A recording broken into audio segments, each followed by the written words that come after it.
بسم اللہ الرحمن الرحیم الحمد للہ رب العالمین وبہ نستعین وصلی اللہ وسلم علی سید الانبیاء والمرسلین وعلی آلہ واصحابہ اجمعین ومن تبعہم باحسان الی یوم الدین اما بعد۔ اللہ رب العالمین کی صفات علیہ سے متعلق جو اس کے اسماء حسنہ، اس کی صفات علیہ سے متعلق تقریباً 3.5-4 سال سے جو یہ دروس ہو رہے ہیں، اس سلسلے میں آج جس صفت سے متعلق گفتگو ہوگی وہ اللہ رب العالمین کی ایک صفت الکفیل۔ الکفیل بہت ہی عام لفظ ہے، سب سے پہلے اس کا ہم معنی معلوم کر لیتے ہیں۔ الکفیل، الکفل، پھر اس کے بعد اللہ رب العالمین کی صفات میں الکفیل اس کا کیا معنی ہے انشاءاللہ کتاب و سنت کی روشنی میں معلوم کریں گے۔ اللہ سبحانہ و تعالی الکفیل ہے اور عربی زبان کا یہ لفظ ہے الکفیل۔ اللہ سبحانہ و تعالیٰ کی جو صفت ہے الکفیل، قرآن مجید میں احادیث مبارکہ میں اس کا جو معنی ہے، اس کا لغوی معنی پہلے معلوم کر لیتے ہیں۔ عربی زبان میں کفل یکفل کفالتن، ابن فارس رحمہ اللہ اور علامہ راغب الاصبہانی رحمہ اللہ، ان سب اہل اللغہ نے جو معنی بتایا ہے وہ یہ کہ تضمن الشیء للشیء، کسی چیز کا کسی چیز سے جڑنا، ضمانت میں آنا۔ الکفیل کہتے ہیں، الکفیل یعنی الحفیظ، الشہید، الوکیل، العائل، الضامن، یہ سب جو ہے یعنی الفاظ اس کے اندر داخل ہیں۔ یعنی کسی کی نگرانی کرنا، کسی کے حق میں معاملے کو سپرد کر دینا، کسی کی پرورش کرنا، کسی کو اپنے ذمے لینا، کسی کے ذمے کوئی چیز دے دینا، یہ سب باتیں اس میں داخل ہیں جب ہم کہتے ہیں الکفیل۔ اب دیکھو اللہ رب العالمین نے قرآن مجید میں فرمایا سورۃ الصاد میں، وہ 2 بھائیوں کا جو قصہ ہے نہیں، جو داؤد علیہ السلام سے جا کر کے گفتگو کی تھی، اپنا ایک معاملہ جا کر رکھے تھے۔ کیا کہا جس بھائی نے شکایت کی تھی؟ ان ھذا اخی لہ 99 نعجۃ ولی نعجۃ له 99 نعجۃ ولی نعجۃ واحدہ فقال اکفلنیھا وعزنی فی الخطاب فقال اکفلنیھا، یعنی کہا کہ اس کے پاس 99 دمبے ہیں اور میرے پاس صرف 1، اور پھر بھی وہ کہتا ہے کہ اکفلنیھا، کہ وہ بھی مجھے دے دو، وہ بھی میرے سپرد کر دو۔ لفظ کا معنی معلوم ہو رہا ہے آپ کو؟ کسی کی پرورش کرنا، کسی کے نان نفقے کی ذمہ داری اٹھانا، یہ سب معانی اس کے اندر آتی ہیں۔ اللہ سبحانہ و تعالیٰ نے سورۃ آل عمران میں جو زکریا علیہ السلام کا قصہ بیان فرمایا کہ وہ مریم علیہ السلام کے کفیل تھے، اللہ نے کیا فرمایا؟ وَكَفَّلَهَا زَكَرِيَّا أَيُّهُمْ يَكْفُلُ مریم، دونوں آیتیں سورہ آل عمران کی ہیں۔ تو کفالت ایک عام لفظ ہے جسے ہم اردو میں بھی استعمال کرتے ہیں۔ احادیث مبارکہ میں بھی الکافل معروف لفظ ہے۔ صحیح بخاری کی ایک حدیث مبارکہ ہے اور سہل بن سعد الساعدی سے، وہی حدیث صحیح مسلم میں ابو ہریرہ سے ہے رضی اللہ عنہ۔ الفاظ بالکل جدا ہیں، سند بالکل جدا ہے، اس کو متفق علیہ نہیں کہتے۔ بہرحال اللہ کے رسول علیہ السلام نے کیا فرمایا؟ صحیح بخاری میں کتاب الادب میں ہے کہ آپ علیہ السلام نے فرمایا انا وکافل الیتیم کہاتین فی الجنۃ ھکذا، کہ میں اور جو یتیم کی کفالت کرنے والا ہے کہاتین فی الجنہ، یعنی ھکذا اپنے 2 انگلیوں کو، جو تشہد کی انگلی جسے السبابہ کہتے ہیں اور الوسطی درمیان کی انگلی، دونوں انگلیوں کو تھوڑا سا آپ نے فاصلہ رکھا 2 انگلیوں کے درمیان، جیسے کہ ابو ہریرہ کہتے رضی اللہ عنہ، تھوڑا سا فاصلہ تھا، اور کہا کہ یعنی قربت بتلانا مقصود ہے کہ ایسے ہوں گے۔ اس میں جو لفظ استعمال کیا کہ اللہ کے رسول نے انا وکافل الیتیم، کافل، الکفیل، نہایت معروف لفظ ہیں۔ اللہ سبحانہ و تعالیٰ کے لیے بھی قرآن مجید میں یہ صفت ذکر کی گئی ہے۔ اللہ سبحانہ و تعالیٰ نے سورۃ النحل میں ارشاد فرمایا وَأَوْفُوا بِعَهْدِ اللَّهِ إِذَا عَاهَدتُّمْ ولا تنقضوا الأيمان بعد توكيدها وقد جعلتم الله عليكم كفيلا ان اللہ یعلم ما تفعلون۔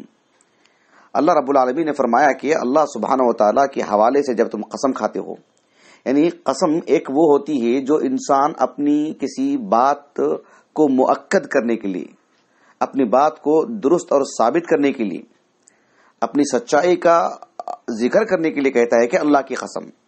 ایک ہوتا ہے عہد و پیمان کسی سے، ایک معاہدہ کسی سے، اللہ سے بندے کا ایک معاہدہ ہے، یا بندے کا کسی بندے سے کوئی معاملہ ہوتا ہے اور وہ اس معاملے کو پختہ کرنے کے لیے اللہ کا حوالہ دیتا ہے، اللہ کی قسم کھاتا ہے۔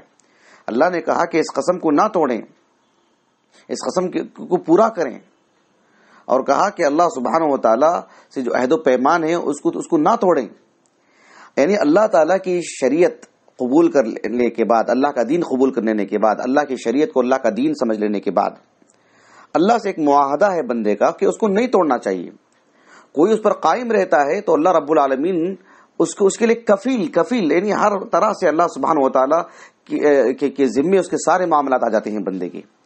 دیکھیں چھوٹی بات نہیں کہ اللہ تعالیٰ ہمارا کفیل ہے، یہ کتنی بڑی بات ہے، سبحان اللہ العظیم۔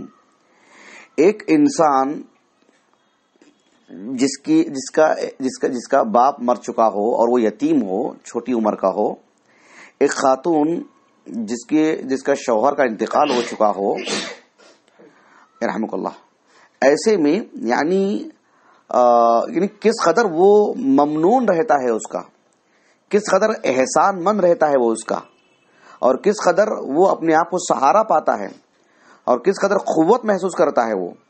اور کبھی کبھار تو اس کے والد کی عدم موجودگی سے زیادہ محبت نہیں مل سکتی باپ کی، لیکن جو ایک سرمایہ جو ہوتا ہے، اس کی ضرورتیں پوری ہونے کی جو بات ہوتی ہیں، کس قدر وہ اپنے لیے آسانی اور خوشی محسوس کرتا ہے۔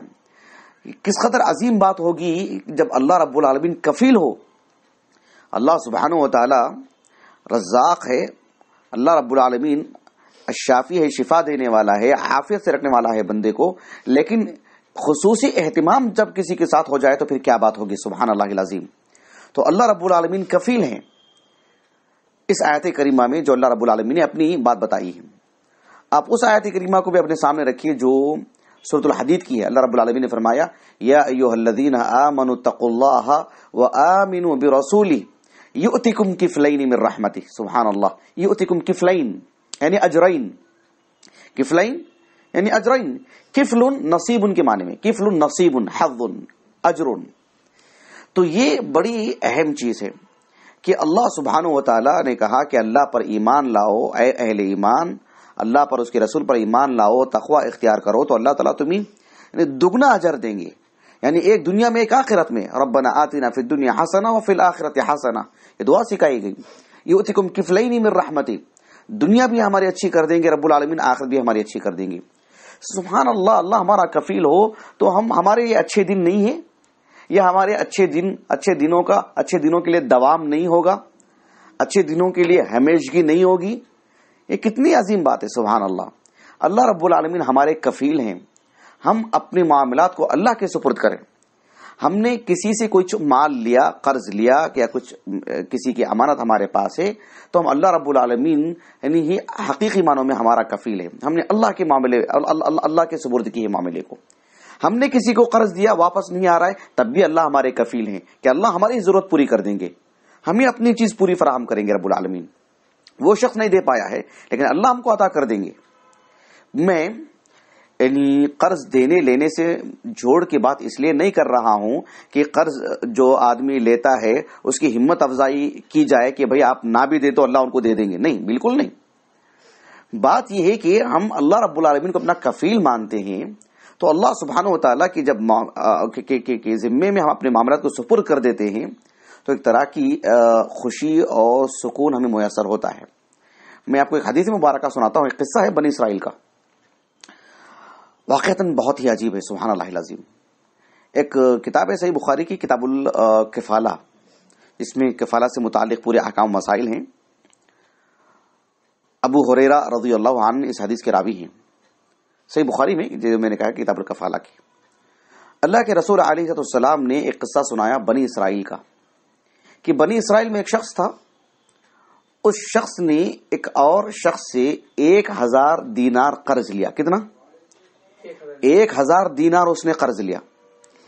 1000 دینار جب قرض لیا تو قرض دینے والے نے کہا کہ ائتنی بالشہداء اشہدہم، کہ مجھے گواہوں کو لے کر کے آؤ، میں گواہوں کے سامنے تمہیں یہ 1000 دینار قرض دینا چاہتا ہوں. اس نے کہا کہ کفا باللہ شہیدا، بطور گواہ تو اللہ ہی کافی ہے میرے لیے، میرے پاس کون گواہ ہے.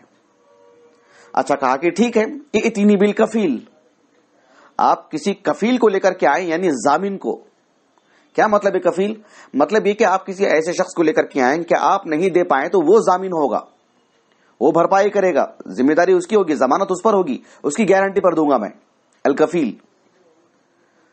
اس شخص نے کہا کہ کفا باللہ کفیلا. اللہ اکبر، بطور کفیل تو میرے لیے اللہ ہی ہے، اللہ ہی کافی ہے. کفا باللہ کفیلا. اس شخص نے کہا کہ صدقت، تم نے سچ کہا، اور 1000 دینار اس کو دے دیا. یہ 1000 دینار لے کر کے اپنے گھر آیا. دونوں گھروں کے درمیان کا جو فاصلہ ہے وہ سمندر کا فاصلہ، یعنی اس کے گھر کو جانا ہو، اس کے گاؤں کو جانا ہو تو پھر سمندری سفر کر کے.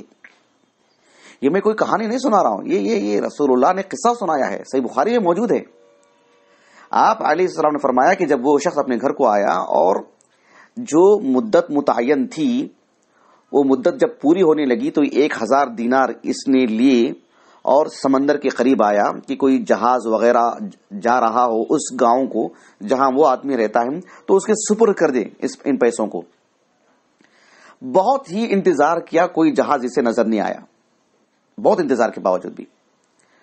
اس کے بعد اس نے کیا کیا معلوم ہے؟ سبحان اللہ، اخذ بخشبہ، ایک لکڑی کو لیا، فنقرہا، اس کو اندر سے چھل دیا، اس نے کھوکھلا کر دیا اندر سے.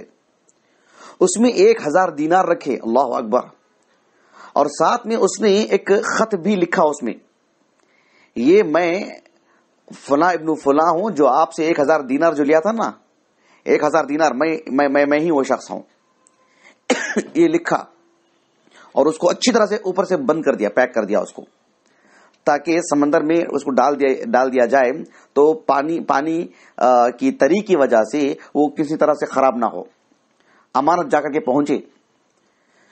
اس نے اس خط کو اس میں ڈالا اور اچھی طرح سے بند کر دیا، سمندر کے قریب آیا اور آ کر کے کہا کہ اللہم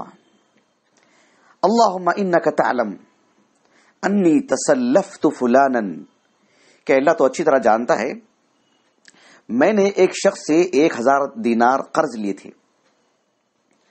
اس نے مجھ سے کفیل مانگا کہ کوئی کفیل ہے کیا. میں نے کہہ دیا تھا کہ کفا باللہ کفیلا، اللہ ہی میرے لیے کفیل کافی ہے. فرضی بک، اے اللہ اس بات سے وہ تیرے حق میں راضی ہو گیا. وہ اے اللہ میں ان پیسوں کو، 1000 دینار کو سمندر کے حوالے کر رہا ہوں، اے اللہ تو اس تک پہنچا دے. اور یہ شخص گھر چلا گیا. ایک مدت کے بعد کیا ہوا کہ وہ جو شخص تھا اس کو پتا تھا کہ جو ہے میری جو مدت ہے، جس مدت کے اندر مجھے وہ قرض دینا تھا تو وہ تو مدت ہو چکی ہے. اب یہ سمندر کے قریب جانے لگا. کون؟ وہ شخص دوسرے گاؤں میں سمندر کے قریب جانے لگا، اس انتظار میں کہ کوئی کشتی آئے گی تو ہو سکتا ہے میرا وہ 1000 دینار بھی اس میں آ جائیں، میرے 1000 دینار. تو بہرحال کشتی تو نہیں آئی، لیکن وہ اچانک اسے لکڑی کا ایک حصہ ملا سمندر سے. اس نے اسے اٹھا لیا اس غرض سے کہ اس کو میں گھر لے کے جاؤں گا اور جو ہے چولہا جلانے میں کام آئے گا. لے کے گیا، جا کے اس کو بہرحال پورا کھولا کیا، سب کچھ کیا، تو اس میں وہ 1000 دینار نکلے. اس کو ایک کہانی لگتی ہے نا، اللہ المستعان، حدیث نبوی ہے، سبحان اللہ العظیم. 1000 دینار نکالے اور اس میں وہ خط بھی تھا، اس نے رکھ لیے. پھر ایک مدت کے بعد ایک کشتی آئی اس گاؤں کو. اس کشتی میں یہ شخص اترا اور 1000 دینار لے کر کے اس کی خدمت میں آیا اور آ کر کے کہا کہ دیکھو بھائی، جس کشتی سے میں آیا ہوں نا، اس کشتی سے پہلے مجھے اب تک کوئی کشتی ایسی نہیں ملی جو میرے گاؤں سے آپ کے گاؤں کو آنے والی ہو. یہی وجہ تھی کہ اتنی ہی تاخیر کیا میں آنے کے لیے. البتہ یہی جو کشتی ہے جس میں آیا ہوں، اس سے پہلے میں نے 1000 دینار میں نے جو ہے مطلب سمندر کے حوالے کر دیے تھے. اس شخص نے کہا کہ اچھا اس لکڑی میں تم نے رکھا تھا، تم نے 1000 دینار رکھا تھا، اس میں تم نے خط لکھا تھا؟ کہا کہ ہاں میں نے ہی کیا تھا۔ تو اس آدمی نے کہا کہ اللہ سبحانہ و تعالیٰ نے تمہاری امانت کو مجھ تک پہنچا دیا ہے، اب آپ یہ 1000 دینار لے کر کے آپ جا سکتے ہیں، اور وہ چلا گیا۔ اب کہنے کی بات کیا ہے کہ کتنی سادگی ہے، دیکھیے اللہ اکبر، اللہ سبحانہ و تعالیٰ پر کتنا کامل یقین تھا، کتنا حسن ظن تھا اللہ پر اس کا، اللہ نے اس کے حسن ظن کو پورا کیا۔ میں انشاءاللہ ابھی الصف السادس والوں کو میں پڑھا رہا تھا سنن ترمذی، اور اس میں بہرحال حدیث و انس ایک طویل حدیث ہے، میں ابھی نہیں بتاؤں گا اس کو۔ اس میں نے کہا تھا ان لوگوں سے کہ جو ہے دیکھو اللہ رب العالمین پر حسن ظن جب کرتے ہیں، رکھتے ہیں، اور سادگی ہوتی ہے ایک مومن کی کہ بھائی اللہ تعالیٰ ایسا کر دے ہمارے ساتھ، ایسا ہو جائے، اور اللہ تعالیٰ ایسا کر دیتے ہیں، عقل دنگ رہ جاتی ہے۔ اللہ پر اتنا یقین ہونا چاہیے، اتنا ایمان ہونا چاہیے۔ سبحان اللہ العظیم، ایک آدمی بہت بھوکا ہے، مثال بتا رہا ہوں میں آپ کو، بہت بھوکا ہے، ہوٹل کھلی ہے اور ساری اشیاء ہوٹل میں موجود ہیں، آپ کی جیب میں پیسہ بھی ہے، آپ جا کے کھا سکتے ہیں، تو آپ کا ایک بھروسہ رہتا ہے۔ مان لیجئے کہ آپ کو شدت کی بھوک ہے اور آپ کے لیے ہوٹل بھی بند ہے یا کھلی ہے، تو آپ کے پاس جیب میں پیسے نہیں ہیں یا اسباب ظاہر میں نہیں ہیں، لیکن کبھی ایک مومن کی زبان سے سادے الفاظ نکل جاتے ہیں اور اسے وہ چیز پہنچ جاتی ہے۔ میں کوئی کہانی اور کوئی من گھڑت باتیں نہیں کر رہا ہوں میں آپ کے سامنے، سبحان اللہ العظیم۔ یہ واقعہ دیکھیں نا آپ، اللہ سبحانہ و تعالیٰ کو کفیل بنایا، اس نے کہا کہ بھئی میرا کوئی کفیل نہیں سوائے اللہ کے، اس نے کہا کہ میں اس سے راضی ہوں، اللہ کفیل ہے، میں راضی ہوں۔ یہ چھوٹی موٹی باتیں نہیں ہیں، یہ بہت بڑی باتیں ہیں۔ تو ہم اللہ رب العالمین کو کفیل جو ہم کہتے ہیں نا، دیکھیں اللہ تعالیٰ کے اسماء حسنہ جو صفات پڑھتے ہیں، یہ علم برائے علم نہیں پڑھنا چاہیے، ایمان کی تازگی کے لیے کہ بھئی اللہ ہمارا کفیل ہے، کتنا یقین ہونا چاہیے۔ ہم نے معاملے کو اللہ کے سپرد کی ہیں۔ بعض ہوتی نا لوگ، کچھ کمی بیشی ہو جاتی، کچھ اپنے تعلق سے ظلم ہو جاتا ہے، نہیں میں نے اللہ کے حوالے کر دیا، اور زندگی بھر شکایتیں کرتے رہتے ہیں، زندگی بھر وہی بولتے رہتے ہیں۔ جناب اللہ کے حوالے کر دینے کے بعد آپ اطمینان سے رہیں نا، خوش رہیں نا، پریشان نہ ہو۔ اس کا مطلب یہ ہوا کہ آپ کے وہ الفاظ تھے، آپ کا ایمان نہیں تھا وہ۔ تو یہ جو ایمان ہے، اللہ پر ایمان ہونا چاہیے کہ اللہ ہمارا سہارا ہے، اللہ ہمارا کفیل ہے۔ وَقَدْ جَعَلْتُمُ اللَّهَ عَلَيْكُمْ كَفِيلًا، اللہ کو ہم نے کفیل بنایا ہے، اللہ کو ہم نے، اللہ سبحانہ وتعالی کفیل ہے، وکیل ہے اللہ رب العالمین۔ تو بہرحال اللہ سبحانہ وتعالی الکفیل ہے۔ بعض اہل علم نے اسماء حسنہ میں بھی اس کو ذکر کیا ہے، واللہ اعلم۔ تو میں اپنی بات کو ختم کرتا ہوں۔ اللہ سبحانہ وتعالی ہمیں اس کے اسماء حسنہ، اس کے صفات علیہ کو پڑھنے، سمجھنے، اسے اپنی زندگی میں لانے کی سعادت نصیب فرمائے، توفیق دے۔ سبحانک اللہم و بحمدک، اشہد ان لا الہ الا انت، استغفرک و اتوب الیک۔